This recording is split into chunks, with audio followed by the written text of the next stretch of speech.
अरे भाईजान आप ये क्या कर रहे हैं? ये भाभी का फोन। अरे चुप कर सलीम। अगर मैं जीता तो सारा माल मेरा, और अगर तुम में से कोई भी जीता तो मेरी बीवी के साथ एक रात।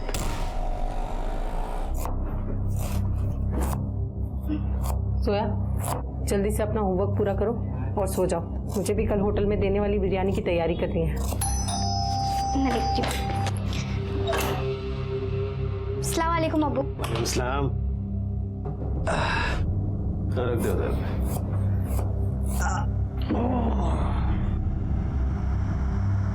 वो मैं सोने जा रहा हूँ, मेरे को नींद आ रही है।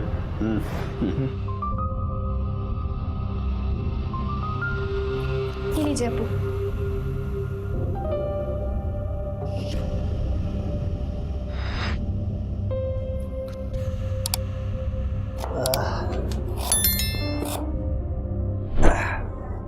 फातिमा, वो हमारे सर है ना महेश जी, कल उनको घर पे दावत में बुलाया है।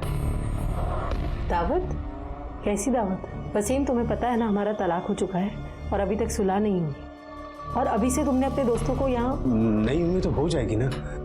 हलाला के सिलसिले में मौलाना से बात हुई है ना। 80 साल के बुजुर्ग हैं, तुम्हें ज्यादा परेशानी नहीं होगी। तो क्या करूं? इसके एवज में तुम्हारे दोस्तों को यहाँ दावत खिलाऊं? उसके लिए नहीं, हमारा बाकला बचा है उसके लिए। तुम महेश जी के लिए मटन बिरयानी बना लो, दारू और चखने के लिए चिकन चिल्ली मैं बाहर से मंगवा लूंगा। तो दावत भारी क्यों नहीं दे देते? घर में बच्चे होंगे। दोपहर में बच्चे कहाँ होंगे? और अगर बाहर दावत दूंगा तो लुट जाऊंगा, इसलिए सोच रहा हूँ कि घर में ही सब सस्ते में निपट जाए। क्या बोलती हो? ठीक है, अब जाओ जाकर मुंह हाथ धो लो, मैं आपके लिए खाना लगाती हूँ।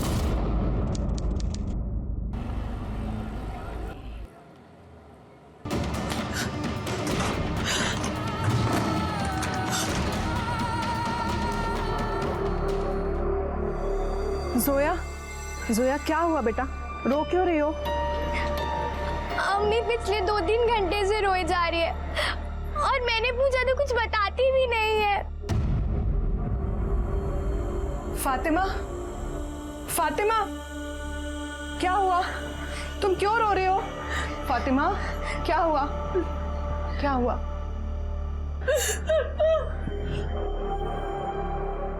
जोया, तुम्हारे ट्यूशन का टाइम हो गया है ना? जाओ बेटा, अभी ट्यूशन जाओ, मैं हूं यहाँ पर, ठीक है? जाओ। फातिमा, अब बताओ क्या हुआ?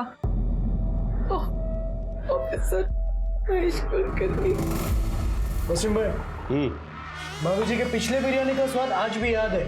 वैसी होनी चाहिए बिरयानी आज भी। अरे साहब, फातिमा के हाथ में जादू है, जादू। मैं शर्त लगा सकता हूँ, उससे अच्छी बिरयानी आइटम बनेगी। फातिमा जी। अरे कुछ ले आओ भाई।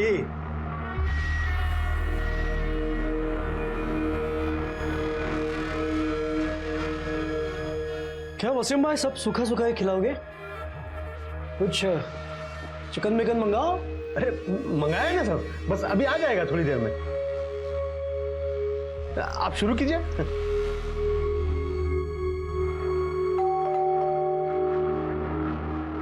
ये लीजिए, चिकन आ गया। अब साथ पार्सल। हाँ ले भाई, ये ले। ओके।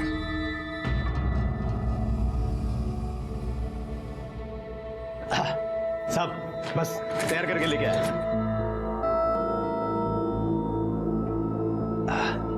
अरे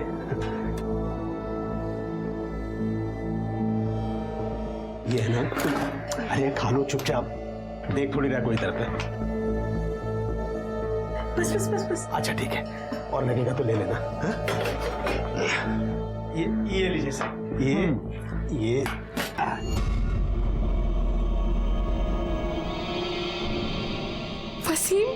वसीम ने बिना हलाला के मेरे साथ ये गंदी हरकत की। वसीम, वसीम, वसीम उठिए। वसीम, हम बात नहीं आएंगे ना अपनी पुरानी हरकतों से? बिना हलाला के आपने मेरे साथ नींद में ये गंदी हरकत। अरे कौन सी हरकत? मैंने क्या किया है? मैं तो ये खाते पीते सो चुका था, अब तुम्हारे जगाने पे तो जागा हूं। मैंने नहीं किया तो फिर किसने मेरे साथ?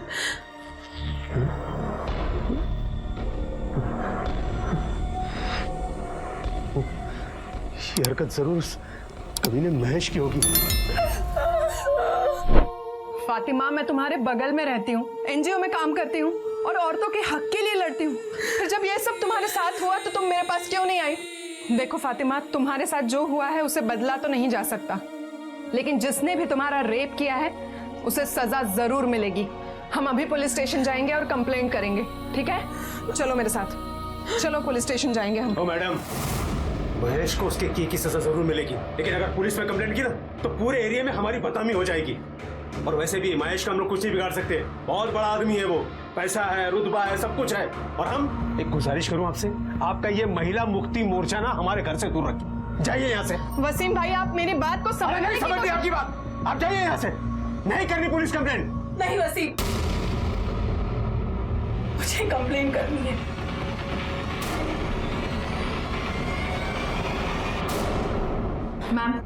मैम, ये फातिमा है, हमारे एरिया में ही रहती है, इसके साथ रेप हुआ है।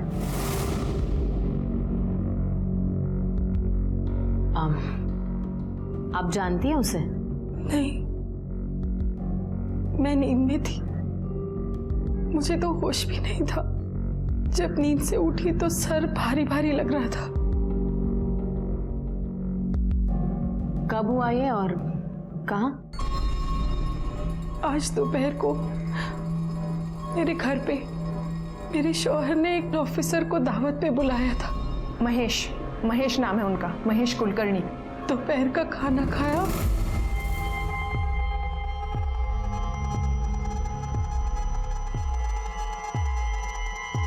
तो पता नहीं बेइंतहा नींद आने लगी। मैं जाकर भी अपने आप को जगा नहीं पा रही थी। मुझे बहुत नींद आ रही है, मैं थोड़ी देर सोने जा रही हूँ। बिरयानी रखी है अंदर, ले लीजिएगा। जाकर अपने कमरे में सो गई और जब उठी तो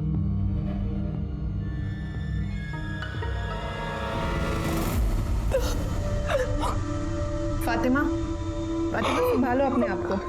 फातिमा, ये लो।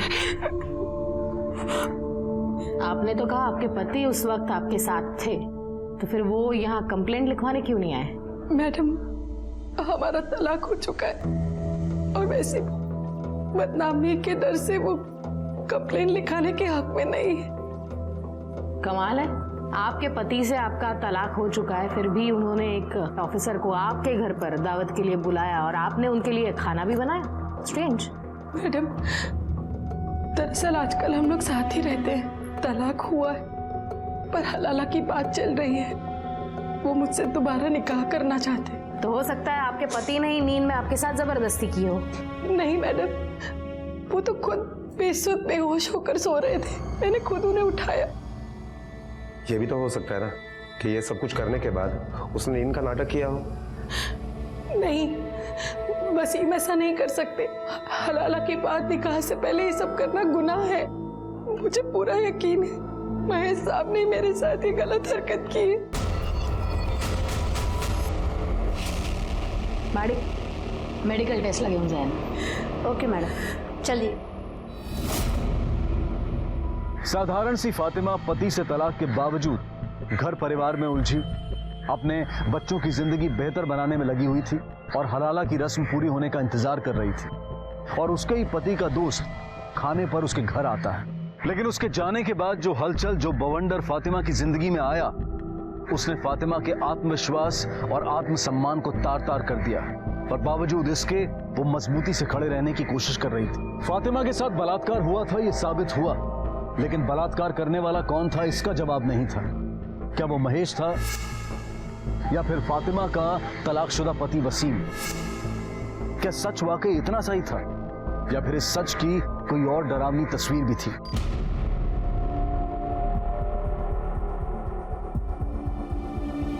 ये फातिमा का ही घर है ना? जी, अम्मी का ही है। बेटा, हम मुआवना करने आए, आप थोड़ा वहां खड़े रहना और किसी भी चीज को हाथ मत लगाना।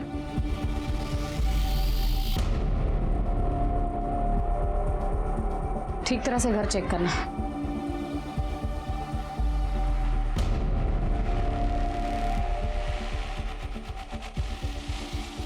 मैडम। हाँ। मैडम ये देखिए, इतनी सारी बिरयानी, ये पार्सल का डिब्बा, ये झूठी खाने, बाहर शराब की बोतलें, 2 ग्लासेस। मुझे लगता है कि फातिमा सच बोल रही है और हो सकता है कि इसी खाने में नींद की दवाई मिलाई गई हो और शायद उसी बेहोशी की नींद में महेश ने या फिर खुद वसीम ने उस पर रेप किया हो। एक काम करना, सब एविडेंस कलेक्ट करना और ग्लासेस और बॉटल फिंगरप्रिंट्स के लिए लैब में भेज देना।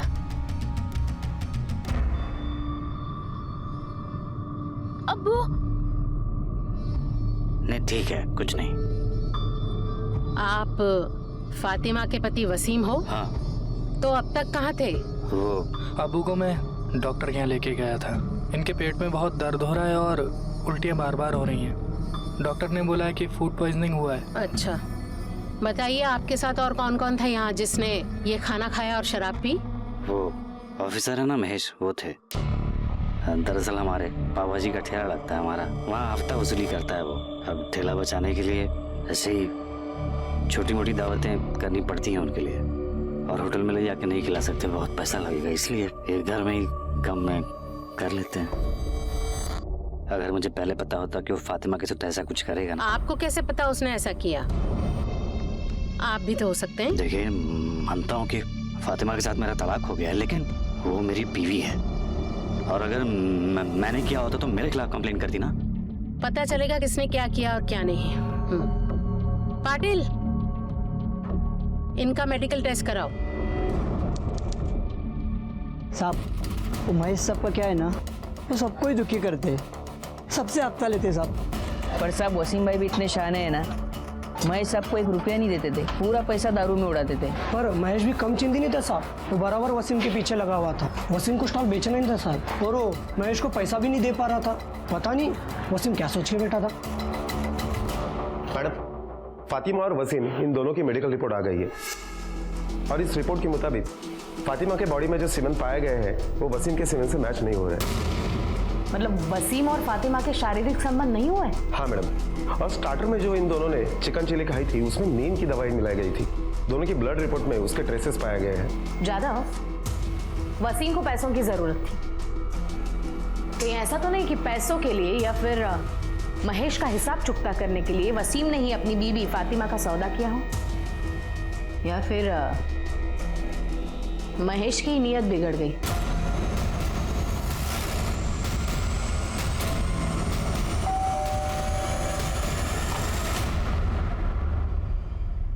महेश है घर पे? बुलाइए उसे, हमें उससे कुछ बात करनी है। सर, महेश तो कल से घर नहीं आए और उनका फोन भी स्विच ऑफ है। आप? मैं उनकी पत्नी। अच्छा, वो कल से गायब है, लेकिन आपने मिसिंग कंप्लेंट नहीं करवाई? हाँ, इसी एरिया के पुलिस स्टेशन में करवाई थी, और मैं लेके आती हूँ, आप अंदर रहिए ना। ये मिसिंग कंप्लेंट की कॉपी।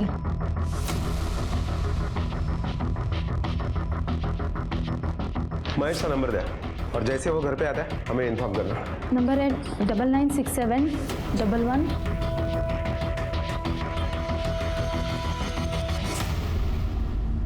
महेश का नंबर ट्रेस करो और चेक करो उसकी लास्ट लोकेशन क्या थी। और वसीम ने चिकन चिली कहाँ से ऑर्डर किया था? साजिद के होटल से।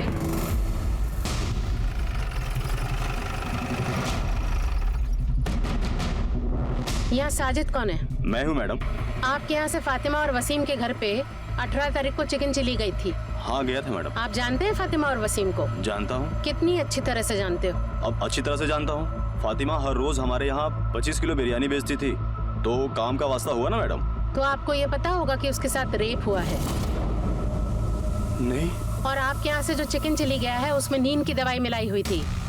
देखिए मैडम, ये सब के बारे में मुझे कुछ भी नहीं मालूम है। कहीं ऐसा तो नहीं आप ही ने मिलाई और बाद में जाके फातिमा के साथ ये हरकत की हो? देखिए मैडम, मैं सच कह रहा हूँ, मैंने कुछ भी नहीं किया है। पाटिल, या ना medical test certificate. Okay madam. देखिए मैडम, मैं कुछ नहीं किया। मेरी बात जो बोला है उतना ही कर। चल। देखिए सर, मैं कह रहा हूँ मैंने कुछ नहीं किया। फातिमा, कैसी है तू? सुना तेरे बारे में, सुन के बहुत बुरा लगा। मतलब समझ में नहीं आता कि कोई इतनी उम्र वाली औरत के साथ, क्या जाने कैसा आदमी होगा वो जो कहीं तूने जाने अनजाने में उससे कुछ इशारा नहीं किया ना? आप यहाँ अम्मी को हमदर्दी देने आई है या उनके जले पे नमक छिड़क रही है? आपकी झूठी हमदर्दी ना अपने पास रखिए। जाइए अपना काम करिए, जाइए। फातिमा, अंदर आओ।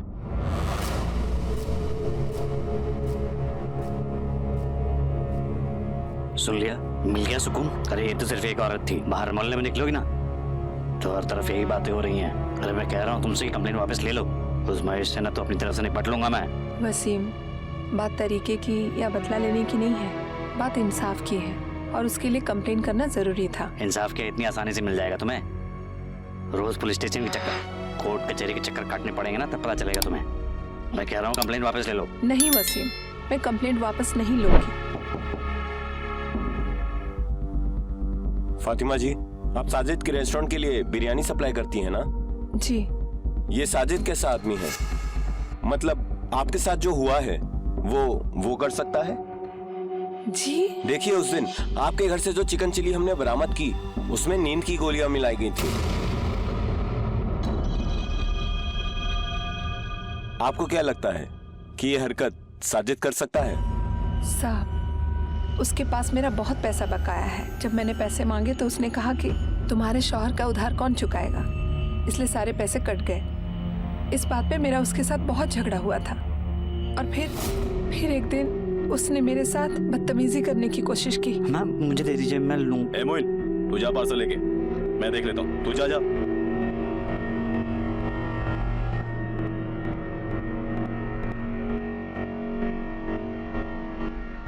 दाद देता हूँ आपकी हिम्मत का। कैसे कर लेते हैं ये सब आप अकेले? अरे वसीम जैसे शौहर पे तो लानत है, सारा बोझ आपके कंधे पे डाल दिया उसने। देखिए, मुझे आपसे बहुत हमदर्दी है। आप अपने आप को अकेला मत समझिए, मैं हूं आपका अकेलापन दूर करने के लिए। तुम्हें कभी किसी चीज की भी जरूरत पड़े मेरे पास आ जाना, ठीक है? ये पैंतरे ना किसी और पर आजमाना। मुझे जरूरत नहीं है किसी फरिश्ते की। और आज के बाद अगर ऐसी हिमाकत की तो इसी डेगची में डालकर तुम्हारी बिरयानी बना दूंगी, समझे?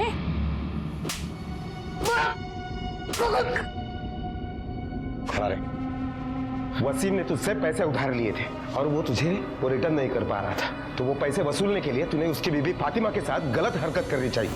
लेकिन जब उसने इनकार किया तो जबरदस्ती तूने उसके ऊपर अपनी मर्दानगी साबित की, है ना? खुदा कसम साहब, कोई माजरा नहीं था। फातिमा को गलतफहमी हो गई थी, मेरी हमदर्दी को वो गलत समझ बैठी। उसने इतराज किया ना, उसके बाद से तो मैंने उसकी मदद करनी ही छोड़ दी। मैं सच कह रहा हूँ। तेरी हमदर्दी का लेवल तो हम लोग बाद में पता कर लेंगे। पहले बता, महेश के साथ तेरा क्या वास्ता था? महेश भाई से मेरा कोई वास्ता नहीं है। अच्छा ठीक है, बता फातिमा के घर उस दिन चिकन चिली का पार्सल लेकर कौन गया था? पार्सल? हाँ, वो मेरा डिलीवरी बॉय है ना, मोइन। मैं पार्सल लेके गया था मैम, पर मैंने कुछ नहीं किया। पार्सल में नींद की दवाई तूने अपनी मर्जी से मिलाई थी या फिर वसीम, साजिद या महेश के कहने पर? मैंने कुछ नहीं, मैंने कोई दवाई नहीं मिलाई साहब। पाटिल, मेडिकल टेस्टसाठी घेऊन जायला। पार्सल में नींद की दवाई तूने अपनी मर्जी से मिलाई थी या फिर वसीम, साजिद या महेश के कहने पर? मैंने कुछ नहीं, मैंने कोई दवाई नहीं मिलाई साहब। पाटिल, मेडिकल टेस्टसाठी घेऊन जायला। हो मैडम। जादव, महेश का हाथ लगना बहुत जरूरी है। शायद वही बता सकता है कि खाने में नींद की दवाई किसने मिलाई। मैडम, जब हमने वसीम के स्टॉल के आसपास के लोगों से पूछताछ की तो पता चला है कि वसीम महेश के पैसे नहीं लौटा पा रहा था, इसलिए महेश ने उसे एक ऑप्शन दिया था कि वो अपने सारे स्टॉल महेश के नाम पे कर दे। हो सकता है कि इस सिचुएशन में महेश और वसीम इन दोनों ने ही मिलकर ये प्लानिंग की हो सकता है शायद महेश और वसीम में से किसी एक ने नींद की दवाई खरीदी हो। पता करना आसपास के एरिया में जितने भी मेडिकल स्टोर्स हैं उसमें से पिछले 4-5 दिनों में किस किस ने नींद की दवाई खरीदी है। Okay madam. हाँ बोल। ओके मैडम, महेश का मोबाइल का लोकेशन डोंगरी चाल के आसपास एक्टिवेट हुआ है, तो उठा लो उसे।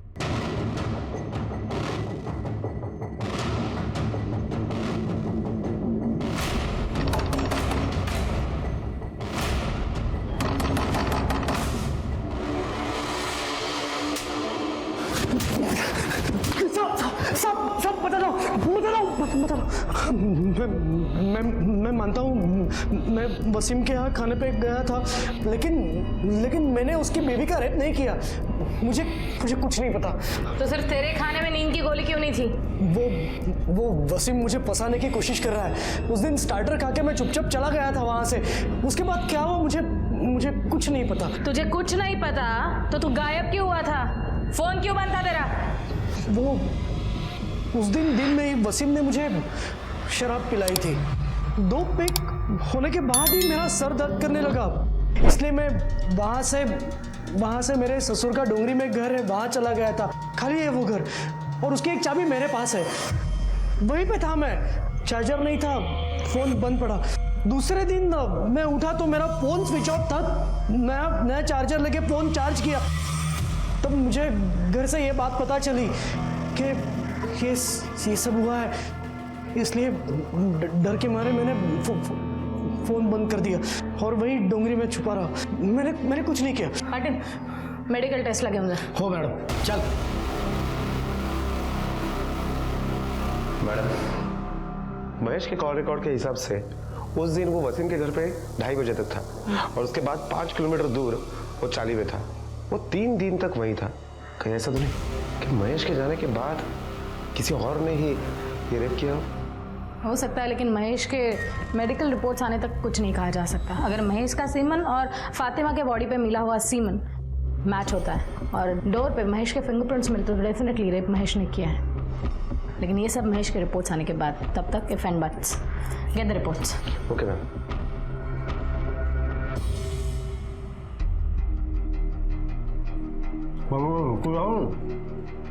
नहीं ठीक भाभी, मैं अंदाजा लगा सकता हूँ कि आपकी क्या हालत है, पर वही तो हमेशा मुंह लटका के बैठे रहते। इसकी वजह आप हैं भाईजान।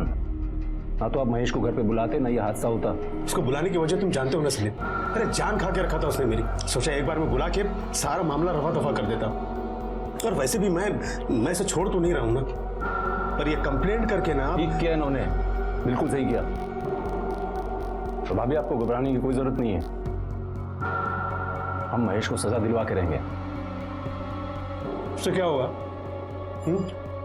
इसकी इज्जत वापस आ जाएगी। भाईजान, आप जरा सोच समझ के बोला कीजिए। आपको भाभी का सहारा बनना चाहिए और आप उल्टा उन्हीं के खिलाफ हैं। भाभी, हम ही केस ऊपर तक लड़ेंगे। महेश होगा बड़ा आदमी, पर ये आपका हक है, आपको इंसाफ मिलेगा। ठीक है, तुम लोगों को जो करने का ना वो करो, लेकिन ये महेश मेरे को नजर आ गया ना, वहीं के वहीं मार डालूंगा, उसके जान ले लूंगा उसके। भाईजान, हमें लड़ाई कानूनी तरीके से लड़नी चाहिए, आपकी तरह नहीं। मैडम, फिंगरप्रिंट्स की रिपोर्ट आ गई है। रिपोर्ट के मुताबिक वसीम के घर पे शराब के जो ग्लासेस पाए गए हैं उसके ऊपर के फिंगरप्रिंट्स, बेडरूम के दरवाजे के ऊपर के फिंगरप्रिंट्स महेश के फिंगरप्रिंट से मैच हो रहे हैं। लेकिन ताज्जुब की बात तो यह है कि फातिमा के बॉडी में जो सीमन पाया गया है उससे महेश का सीमन मैच नहीं होता है। मतलब महेश बेडरूम तक तो गया था, लेकिन उसने फातिमा का रेप नहीं किया। साजिद और मोइन के मेडिकल रिपोर्ट्स आए?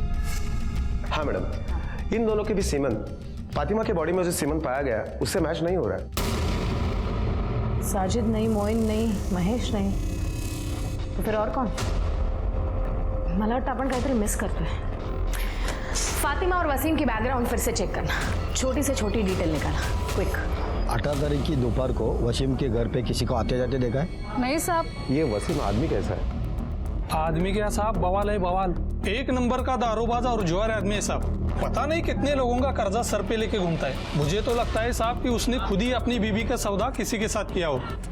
वसीम ऐसे कर सकता है? साहब, जुए की लत आदमी से कुछ भी करवा सकती है। कल मैं 1 मिनट के लिए बाहर आई थी, तब मैंने देखा था खाने का पार्सल लेके एक आदमी दरवाजे पे खड़ा था। वसीम के पास पैसे तो नहीं होते थे, फिर वो जुआ कैसे खेलता था? साहब, उसका भाई सलीम है ना, वो उसे पैसे देता है। वसीम जितना नालायक है ना, उतना उसका भाई सलीम सलीकेदार है। वो सलीम ही है, वरना वसीम अपना स्टॉल कब का बेच चुका होता। तुम्हें क्या लगता है कि जुए की लत के लिए वसीम अपनी बीवी का सौदा कर सकता है? नहीं साहब, मेरा भाई दारूबाज हो, जुआरी हो, जो भी हो, लेकिन वैसी गिरी हुई हरकत कभी नहीं कर सकता। इतने दिन हो गए, लेकिन पुलिस मुजरिम को नहीं पकड़ पाए।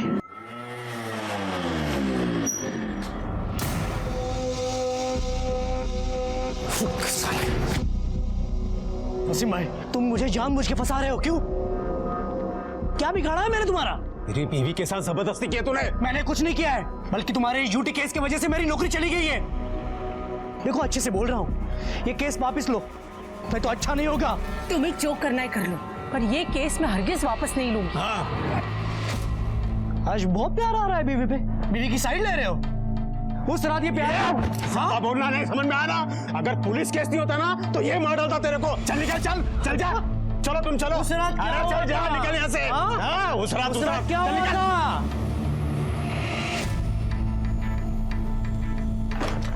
वसीम, वो किस रात के बारे में बात कर रहा था? क्या बात कर रहा था वो? तुम अब भी उसी बात पर अटकी हो। उसे उसके की सजा मिलने वाली है, इसलिए पागल हो गया है वो, कुछ भी बकवास कर रहा है। नहीं वसीम, कुछ बात तो है। कुछ दिनों पहले तक तुम हलाला करने के लिए मेरी जान के पीछे पड़े थे, और जब से ये हादसा हुआ है तब से तुम हलाला का जिक्र तक नहीं करते। तुम मुझसे निकाह करना चाहते हो ना? तुमसे निकाह कौन करेगा अभी, वो भी ये हादसा होने के बाद? क्यों? हलाला चल सकता है तो हादसा क्यों नहीं? बिल्कुल नहीं चल सकता, क्योंकि वो एक रस्म है और ये एक बदनुमा धब्बा। या अल्लाह, कितने दोगले इंसान हो तुम। मैं क्या तुम? मुझे तो लगता है ये तुम्हारी ही साजिश है। निकाह करने की बहुत जल्दी थी ना तुम्हें, इसलिए तुमने ये सारा तमाशा किया है। वसीम, मेरे बारे में ऐसी सोच रखते हो? इतनी मैं गलत हूं मैं? तुम क्या हो, कैसी हो, ये आज मुझे पता चला। बात करते। बदनामी, लोगों की नजरों में सवाल फातिमा को भेद रहे थे। दूसरी तरफ वो मानो हताश होने लगी थी कि उसे इंसाफ मिलेगा भी या नहीं। तीसरा झटका, वसीम का व्यवहार। वो उस घिनौने जुर्म की जिम्मेदारी उसी के सर पर डालना चाहता था। वसीम को लेकर फातिमा पहले से ही असहज थी और महेश की उस रात वाली बात उसके दिलो दिमाग में घर कर गई थी। अब उसका असहज होना आशंका में बदल गया था, लेकिन अब तक हासिल कुछ नहीं था सिवाय दर्द और बदनामी के। पुलिस पूरी कोशिश कर रही थी, कई सस्पेक्ट थे, लेकिन अभी साबित होना बाकी था कि कौन असली गुनहगार था और किसने फातिमा के साथ बलात्कार किया था। एक तो आप मुजरिम का पता नहीं लगा पा रहे हैं, ऊपर से इसे बार बार पुलिस स्टेशन बुलाकर परेशान कर रहे हैं। आखिर चल क्या रहा है? मैडम, आप प्लीज शांत हो जाइए। हम हमारी तरफ से पूरी कोशिश कर रहे हैं और हमें इनसे बात करने दीजिए। फातिमा जी, आप बैठ जाइए प्लीज। वसीम को जुए की लत थी और उसकी वजह से आप दोनों में झगड़े भी होते थे, क्या ये सच है? जी, जुए की वजह से सब बर्बाद कर दिया था उसने। और एक दिन तो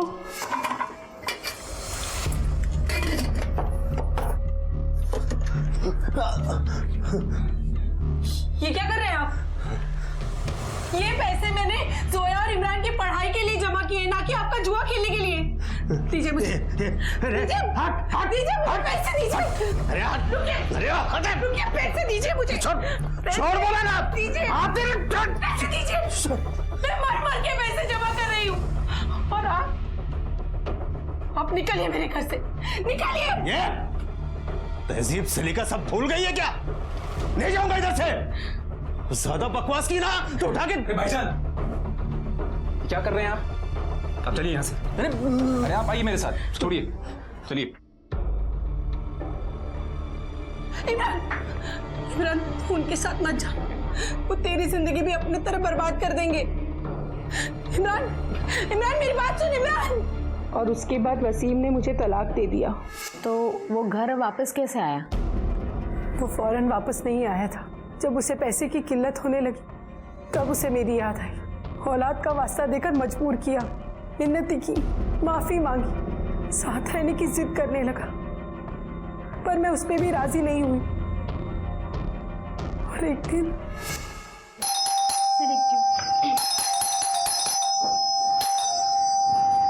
अम्मी, अम्मी अब्बू की तबीयत बहुत खराब है। अम्मी प्लीज आप मेरे साथ चलिए, अब्बू को आपकी जरूरत है। अम्मी प्लीज, अम्मी मेरे साथ चलिए। इमरान, मैं कहीं नहीं जाऊंगी और उस आदमी के यहाँ तो कतई नहीं। अम्मी प्लीज, प्लीज मेरी बात मानिए, अब्बू को आपकी जरूरत है और चाचू भी घर पर नहीं है। अब्बू अकेले, और अब्बू के लिए तो मेरे लिए और जोया के खातिर प्लीज चलिए।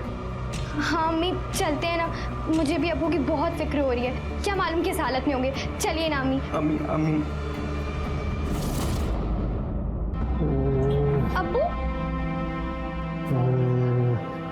अब्बू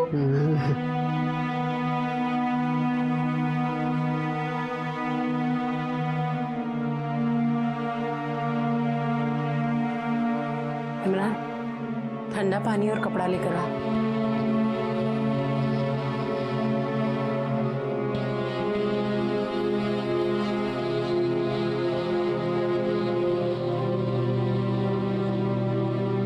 फातिमा, मैंने तुम्हारे साथ क्या क्या नहीं किया और तुमने फिर भी मेरा साथ दिया।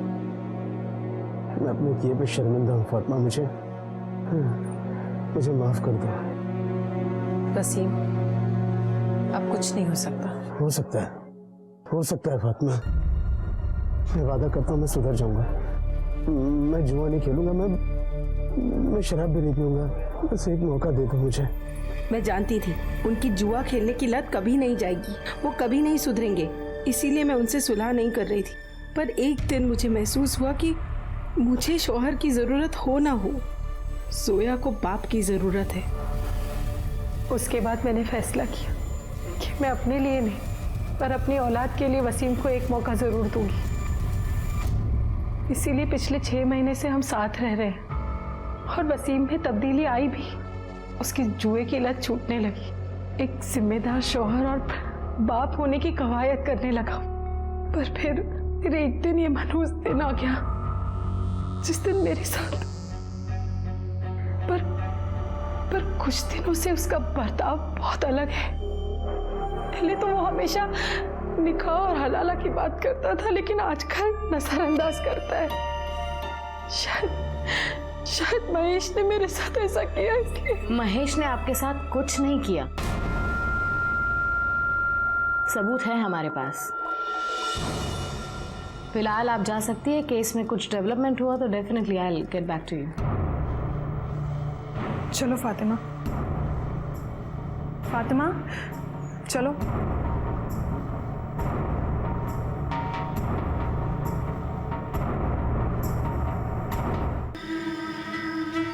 इमरान, तुम्हारे अब्बू कहाँ हैं? इमरान, मैं तुमसे कुछ। इमरान, 2 पाव देना।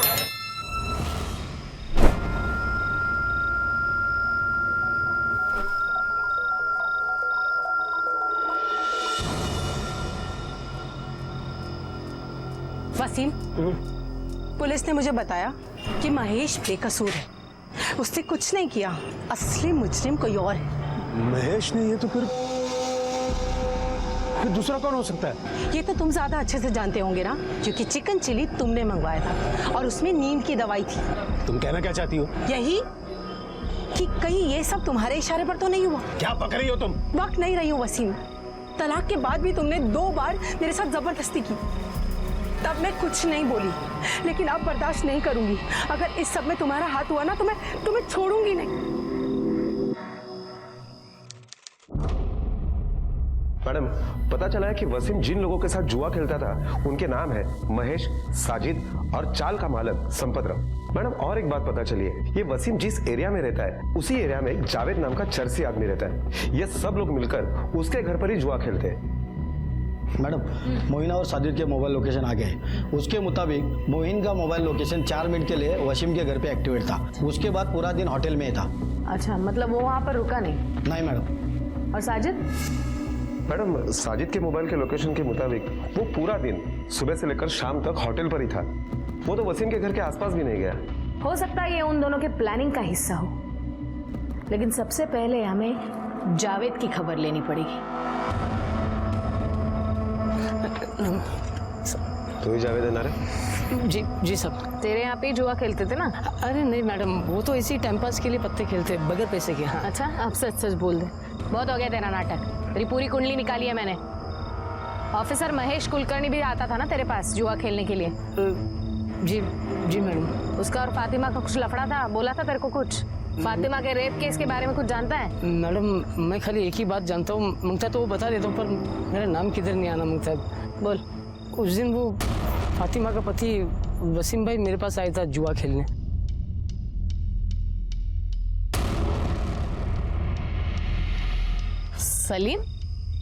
सलीम भी जुआ खेलता है? जी। वसीम जुआ खेलता है? हाँ सर। और तुम? मुझे सब पसंद नहीं है, इसलिए कभी नहीं खेलता। सलीम ने हमें झूठ क्यों बताया कि वो जुआ नहीं खेलता? और कौन कौन था? और हमारे वो चाल का मालिक संपत भी था। ये लो लाओ इधर, आज अपन का दिन है भाई लोग, संभल के। ये लो, आज सबको कंगाल करके छोड़ूंगा मैं। पहले चाल चल वसीम, देखते हैं आज कौन किसको कंगाल करता है। ये ले, सबसे बड़ा दाव, अहमद।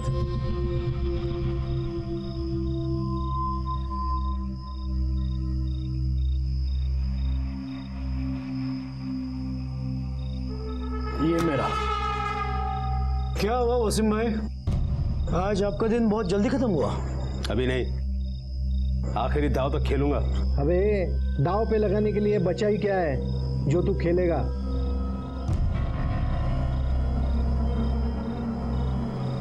अरे निकलेगा भी, देख कैसे।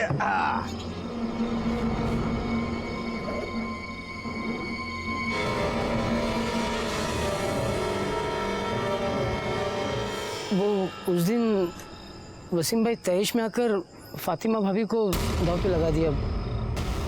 अरे भाईजान आप ये क्या कर रहे हैं? ये भाभी का फोन। अरे चुप कर सलीम,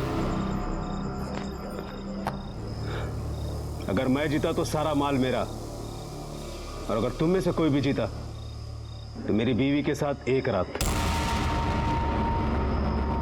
कौन जीता था? वो हमारे चाल का मालिक संपत राव।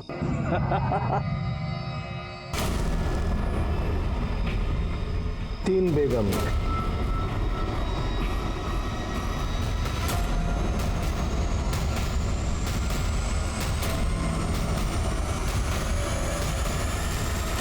कब की बात है?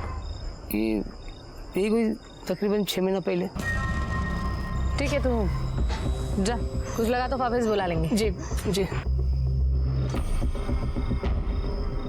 मैडम 6 महीने पहले तो ये वसीम और फातिमा साथ में भी नहीं रहते थे, और उसके बावजूद भी वसीम ने फातिमा को दाव पे लगा दिया। एक काम करो, संपत राव को बुला लो।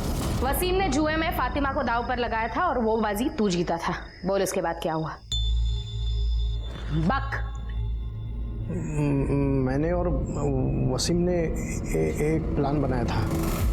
बोल, कब आऊं फातिमा के साथ रात गुजारने? संपत भाव, थोड़ा टाइम लगेगा। वो क्या है ना, पहले फातिमा का भरोसा जीतना पड़ेगा मुझे, वरना तुम्हें तो क्या, मुझे भी घुसने नहीं देगी वो। औरत को मजाक समझ कर रखा है? हाँ, मजाक समझ कर रखा है औरत को?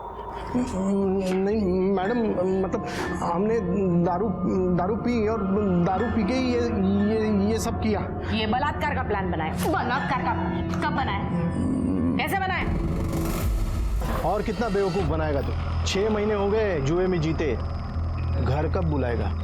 एक काम कर, कल दोपहर को आ जा। पक्का? फातिमा कोई नाटक तो नहीं करेगी ना? तो मेडिकल वाला वो मेरा दोस्त है, उससे दवा लेके साजिद की दुकान पे भेज दूंगा। वो चिकन चिल्ली में मिला के घर भेज देगा, मैं उसको खिला दूंगा। उसके बाद अगले दिन मैं वसीम के उधर गया था, लेकिन घर के अंदर नहीं गया। क्यों नहीं गया? क्योंकि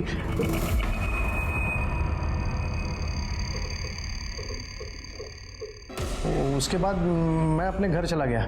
शाम को मुझे पता चला कि फातिमा का बलात्कार हुआ है। मैं डर गया, मुझे लगा मैं बेकार में फंस जाऊंगा। घबरा मत।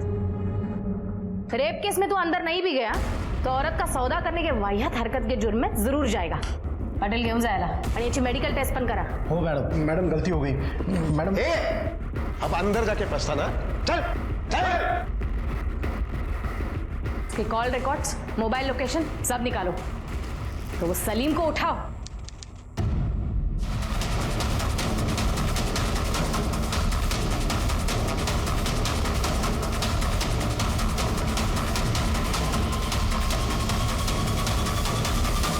कहाँ भाग रहा था? मैं भाग नहीं रहा था मैडम, मैं तो कुछ जरूरी काम से जा रहा था। अच्छा, अब कहीं जाने की जरूरत नहीं है तुझे। तेरे खिलाफ सबूत है हमारे पास। संपत राव ने सब बता दिया है। उस दिन दोपहर को तू फातिमा के घर पर गया था और 5 मिनट से ज्यादा टाइम रुका था। एक बार तेरे रिपोर्ट सारे दे, फिर दूध का दूध पानी का पानी हो जाएगा। कहीं जाने की जरूरत नहीं पड़ेगी, सीधा अंदर। बोल। सीधे से बताएगा कि फटके दो। नहीं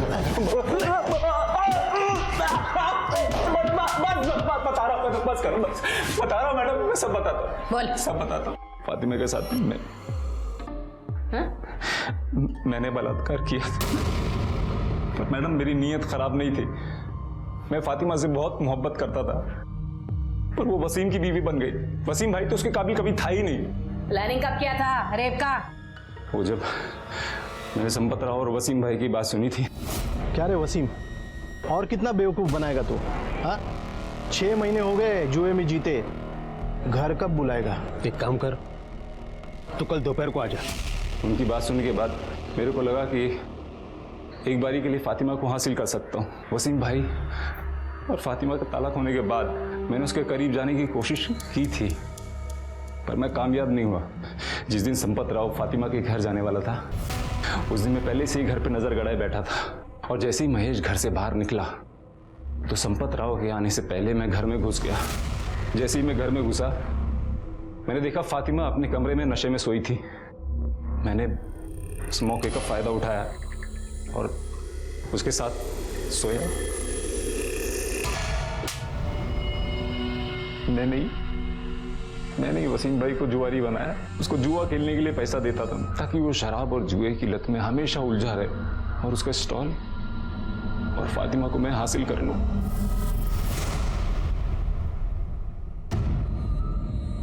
फातिमा, आपके साथ जो कुछ हुआ उसकी प्लानिंग आपके पति ने और संपत राव ने मिलकर की। आपके पति जुए में संपत राव से आपको एक रात के लिए हारे थे।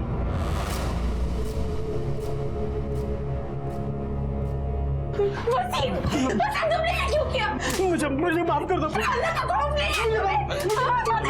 रुकिए, असली गुनहगार कोई और नहीं सलीम है।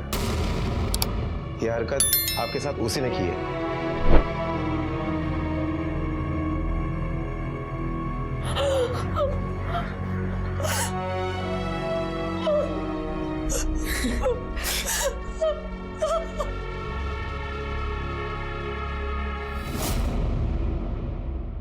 सलीम ने अपनी बुरी मंशा को मोहब्बत का नाम दिया। वो मोहब्बत जो सिर्फ शारीरिक संबंध बनाने के ख्वाब सजाती थी। उसने फातिमा को इंसान नहीं समझा बल्कि सिर्फ दिल खुश करने और अपनी नीच ख्वाहिश को पूरा करने की एक वस्तु मान लिया था। वसीम इससे भी कई दर्जे नीचे था जिसके लिए फातिमा सिर्फ एक मुनाफे की चीज थी। इनके अलावा संपत राव, साजिद, महेश, ये सब समाज के वही किरदार हैं जिन्हें औरत सिर्फ शरीर का सुख भोगने की एक चीज लगती है। फातिमा इनसे लड़ी, लोगों के तानों के बावजूद डट कर खड़ी रही और इंसाफ का अपना हक लेकर रही। बेशक कड़े कानूनों की जरूरत है लेकिन उसके साथ साथ समाज में औरत के प्रति पुरुष की मानसिकता बदलने की भी उतनी ही जरूरत है। इसी विचार के साथ अब मैं अनूप सोनी आपसे विदा लेता हूं। फिर मुलाकात होगी अगले एपिसोड में एक और चौंका देने वाले केस के साथ। तब तक अपना और अपने परिवार का ख्याल रखें और देखते रहें क्राइम पेट्रोल सिटी क्राइम्स। सबक एक को सीख हम सबको। जय हिंद।